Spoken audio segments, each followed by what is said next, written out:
To the other guests at table 14, I was invisible. That's the thing about working a black tie fundraiser at the Whitmore Grand. You learn to move like furniture. Keep your shoulders back, your tray steady, your eyes forward. Smile when smiled at. Vanish when not needed. I'd been doing it for 3 years, long enough to know every exit, every camera blind spot, every face that belonged to old money versus new. And I knew, the moment I walked into the East Ballroom that evening, that something was very wrong. The man at table 14 was named Gareth Maddox. I didn't know that yet. Not his name, not the weight he carried, not what his presence in that room would cost him if I stayed quiet. What I did know was that the woman beside him, his wife, I assumed, from the way she leaned into his shoulder, was laughing too brightly at something her father had just said. The kind of laugh that doesn't reach the eyes. The kind that's been practiced. I knew that laugh. I'd worn it myself once. But I'm getting ahead of myself. My name is Tess. I'm 26 years old, and I've been waitressing at the Whitmore Grand since I dropped out of my nursing program junior year when my mom got sick and the bills didn't care about my final schedule. The pay was decent, the tips were better, and the management mostly left me alone as long as I showed up on time and didn't spill anything on anyone important. That Thursday in November was supposed to be a routine night, the Hargrove Foundation annual gala. $500 a plate, a string quartet in the corner, and enough cologne in the room to suffocate a small animal. My section covered tables 12 through 16 along the east wall. I had 8 tables, 2 assistants, and a headache that had been building since noon. I was refilling water glasses when I first noticed the man at the head of table 14 watching the room. Not enjoying it, watching it. There's a difference, and you learn to read it fast in this job. Guests who are enjoying themselves look at their food, their companions, their phones. This man's gaze moved in slow, deliberate arcs. Entrance, exit, kitchen corridor, back to entrance. His hands rested on the table in front of him, relaxed. His expression was pleasant, but his eyes never stopped moving. I'd seen that kind of watchfulness before, in a documentary about war correspondents. The ones who'd been in the field too long. His wife, a woman maybe 10 years younger than him, dark-haired, wearing a deep blue gown that probably cost more than my monthly rent, was seated to his left. Across the table, an older couple, late 60s, maybe early 70s. The woman was sharp-featured and elegant in the way that comes from decades of careful maintenance. The man had the kind of tan you only get from a boat, and the kind of smile that never fully connected to anything behind it. Her parents, I figured. The resemblance around the eyes. They were deep in conversation. The older man, her father, was talking with his hands, the way people do when they're telling a story they've told 100 times. His wife laughed on cue. The daughter laughed a half-second later.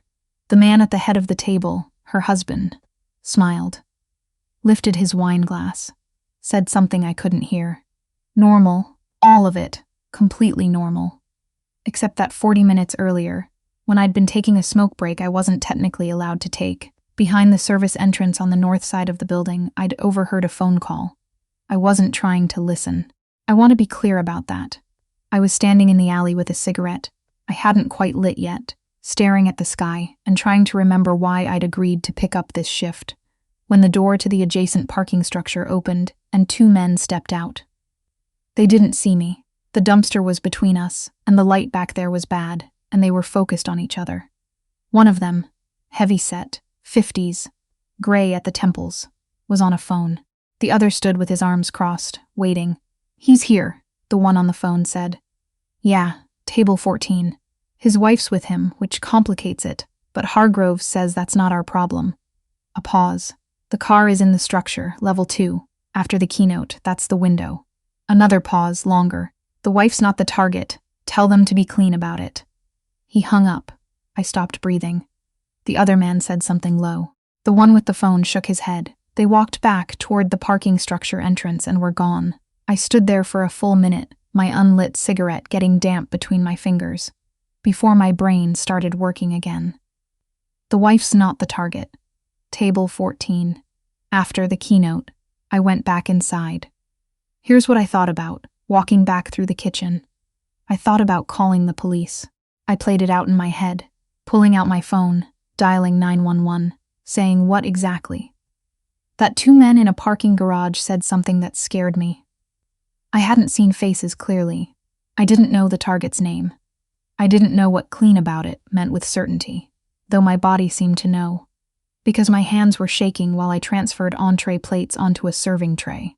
I thought about telling my manager, Derek, who would tell me I was overreacting and possibly fire me for the unauthorized smoke break. I thought about walking out, getting in my car, driving home, and then I thought, there is a woman at table 14 who is laughing that laugh I know, and her husband is watching every exit in the room. And something is about to happen in a parking structure on level 2, and I am the only person in this building who knows all three of those things at once. That's a weight. Once you feel it, you can't put it down. I took a cocktail napkin from the bar station and a pen from my apron pocket. My handwriting was small and not very neat under the best of circumstances, and my hands hadn't stopped shaking. I wrote 6 words. You are in danger. Leave now. Then I folded it in half, tucked it under the bread basket on my tray, and walked toward table 14. The keynote was still 45 minutes away. The string quartet was between songs. The older man, her father, was in the middle of a toast, his wine glass raised, his smile wide and warm, the performance of a loving parent so smooth it would have convinced most people in that room. It almost convinced me. I set down the bread basket in front of her husband. He looked up at me the way people at these events look at waitstaff. Polite, briefly, a transaction, and I held his gaze for exactly 1 second longer than was professional. Then I set my hand on the edge of the bread basket. Just for a moment. Just long enough for him to see that there was something under it. He didn't react, not visibly. That's the thing that stayed with me afterward. The absolute stillness of a man who has been surprised, but will not allow surprise to show on his face. He lifted his wine glass with one hand and with the other, so smoothly that even I almost missed it, slipped the napkin off the table and into the fold of his jacket. I refilled the water glasses. I collected an empty appetizer plate. I walked back toward the service station. I didn't look back. I was terrified that if I looked back, something in my expression would give it away. At the service station, I pretended to review my order pad while watching table 14 in my peripheral vision. Her husband, I still didn't know his name, said something to his wife. Quiet, easy, like a comment about the food. She nodded and reached across to touch her mother's arm, redirecting the conversation. Under the table, so low I almost wasn't sure I was seeing it, he unfolded the napkin against his thigh. He read it once. He folded it again. Set his hand flat on the table. His expression didn't change, not a muscle. And then, very calmly, he began to eat his dinner. I didn't understand. I don't know what I'd expected. For him to stand up, maybe. To make a call. To say something to his wife. Instead, he just picked up his fork and commented on the salmon, and laughed at something the father-in-law said, and I stood at my service station, thinking I had fundamentally misread the situation, and maybe Derek was right and I was overreacting, and his wife excused herself from the table. She said something about the restroom, touched her husband's shoulder as she stood, exchanged a quick smile with her mother. Completely normal, completely graceful. She didn't come back. 10 minutes passed. I noticed because I kept checking the clock above the kitchen door. 12 minutes. 14. The father was telling another story. The mother had taken out her phone. Her husband had finished his entree and was listening to the father with an expression of pleasant, attentive interest that I now recognized as something else entirely. He was buying time. At minute 16, the father checked his watch. His expression shifted, very briefly, very slightly, and something passed between him and his wife. The mother put her phone away. The husband signaled for his check. The father said something I couldn't hear. The husband smiled and said something back, still pleasant, still easy. And then he stood, buttoned his jacket, shook the father's hand, kissed the mother on the cheek, and walked toward the exit at a pace that was unhurried and deliberate, and somehow still managed to cover ground fast. He was gone before I finished processing what I'd just watched. I stood at my service station for a moment, holding an empty tray. Then I walked over to table 14 and began clearing the plates. The father, I'd been watching him all evening, and now I watched him more carefully, sat very still. Not the stillness of a man enjoying a quiet moment. the stillness of a man recalculating. The mother said something low. He shook his head once. He reached into his jacket pocket, looked at his phone, and his face did something complicated and dark that I don't have a precise word for. Not fear, exactly. More like the expression of someone who has just discovered that a plan they spent a long time building has a crack in it that they didn't put there. He looked up, and he looked directly at me. I kept clearing plates. I didn't look away, didn't look toward him, didn't react, just did the mechanical work of stacking dishes and collecting napkins, the way I'd done 1,000 times before. My heart was going so fast I could hear it. He looked away, said something to his wife. They stood, and they left, and they didn't look back. I went to the restroom, locked the door, and sat on the closed lid of the toilet for approximately 4 minutes, breathing. Then I washed my hands, straightened my uniform, went back out and finished my shift. I didn't find out what happened. Not that night, not for 2 weeks. Then I read it in the Tribune. A small article, not front page, buried in the local news section. A man named Hargrove, Kenneth Hargrove, 63, real estate developer, had been arrested on charges that included conspiracy to commit murder for hire, racketeering, and a list of financial crimes I didn't fully understand. The article mentioned that the investigation had been ongoing for 14 months and that a key piece of evidence had come from an unidentified source who had alerted the target the night of the Whitmore Grand Gala. I read that sentence 3 times. Unidentified source. I put the paper down. I drank my coffee. I went to work. 3 days after the article ran, I was finishing a lunch shift when Derek came to find me in the back and told me someone was asking for me in the lobby. Not a guest. We didn't have lunch guests waiting on specific servers. Someone who had called ahead and asked for me by name. I almost didn't go. I almost told Derek to say I'd left already, to take down a number if they wanted to leave one. But something, I can't explain it exactly, just a feeling, the same instinct that had moved my feet toward table 14, with a folded napkin on a tray, made me take off my apron and go out front. He was standing near the windows that looked out onto Michigan Avenue.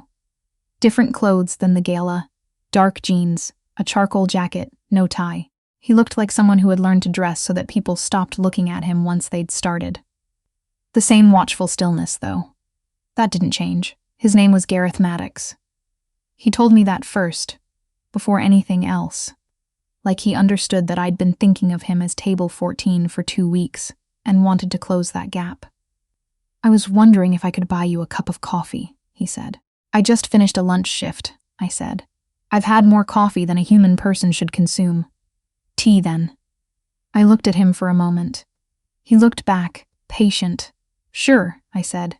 We sat at a corner table in the cafe 2 doors down. He ordered black coffee despite what he'd said, and I ordered hot water with lemon because I was out of tea options I trusted, and he told me what I'd actually walked into that night. Gareth Maddox had built a construction and development company over 15 years, starting with a single crew and a used pickup truck outside of Rockford. By the time he was 40, the company was operating in 6 states. That kind of growth attracts attention. Investors, partners, competitors. Some of the attention was legitimate. Some of it wasn't. Kenneth Hargrove, his father-in-law, had come to him 8 years ago with a partnership offer that seemed like an opportunity. It turned out to be a way in. Hargrove had been laundering money through construction contracts for decades, and bringing Gareth's company into the operation gave him clean, legitimate cover he hadn't had before. When Gareth figured out what was happening, 18 months ago, when an accountant flagged some irregularities, and Gareth pulled the thread until the whole thing came apart, he didn't go to the police immediately. He went to a federal prosecutor he trusted, and he spent 14 months building a case from the inside. His wife, Simone, had known and had chosen him, had chosen the truth over her parents. And that decision, Gareth said, in a tone that was quiet and not sentimental at all, was the thing he was most grateful for in his life. What neither of them had fully calculated was how quickly Kenneth Hargrove would move once he sensed the walls closing in. The night of the gala had been Hargrove's attempt to end the problem before it became a courtroom. The parking structure on level 2, the window after the keynote. How did he know you'd be there? I asked. He suggested it, Gareth said. The Hargrove Foundation Gala. Told me it would look good, that we should put in an appearance together. I thought he was trying to normalize things, keep up the family front. He turned his coffee cup once in his hands. I didn't realize until I read your note that he'd picked the venue. I thought about that. What would you have done? I said. If I hadn't. I don't know, he said, and he said it simply, the way honest people say things they don't have a cleaner answer for. I was watching the room. I'd felt something was off since we arrived, but I didn't have anything specific to act on. The note gave me something specific. 6 words, 6 words, he agreed. We sat for a moment. Is your wife okay? I asked. Something changed in his face, not grief, but something adjacent to it. The look of a person carrying more than they've shown. She's adjusting, he said. Her parents are facing serious time. That's not something you get over quickly, no matter how clearly you understand why it had to happen. I nodded. She asked me to find you, he said. She wanted to thank you herself. I told her I'd ask first that you might prefer to stay. He paused, unidentified. I thought about the article, the unidentified source. I think I might prefer that, I said. He nodded like he'd expected it. Then I'll just say this from both of us. He looked at me directly, the same way he'd looked at the room at the gala, clearly, without evasion. What you did took something. You didn't know us, you had every reason to walk away. Most people would have. I know, I said. Why didn't you? I looked at my hot water with lemon. I'd been thinking about that question for 2 weeks, turning it over while I restocked garnishes and carried plates and drove home on the expressway in the dark. My mom was sick for a long time, I said. 3 years. There were people during that time who showed up for us when they had no particular reason to. Nurses who stayed late, a neighbor who left groceries on the porch, a woman at the insurance office who spent 40 minutes on the phone helping us file a claim correctly when she could have just transferred us to a machine. I paused. None of them had to. I think about them a lot. Gareth Maddox didn't say anything for a moment. He just nodded, once, and it felt like he understood exactly what I meant. He left me his card. Told me that if I ever needed anything, a reference, a recommendation, anything, to call.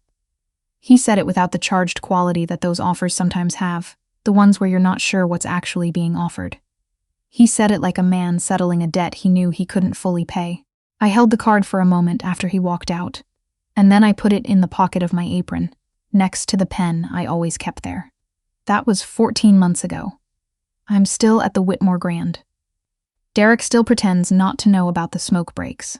The East Ballroom still fills up every Thursday with people who look right through you, and I still refill water glasses and collect empty plates and move like furniture. But something shifted that night. Not dramatically. My life didn't transform. I didn't quit and start some new chapter. I went home. I slept badly. I came back the next day and did the job again. What shifted was smaller than that and harder to name. I think it was this. I found out that I was someone who would walk toward the thing instead of away from it.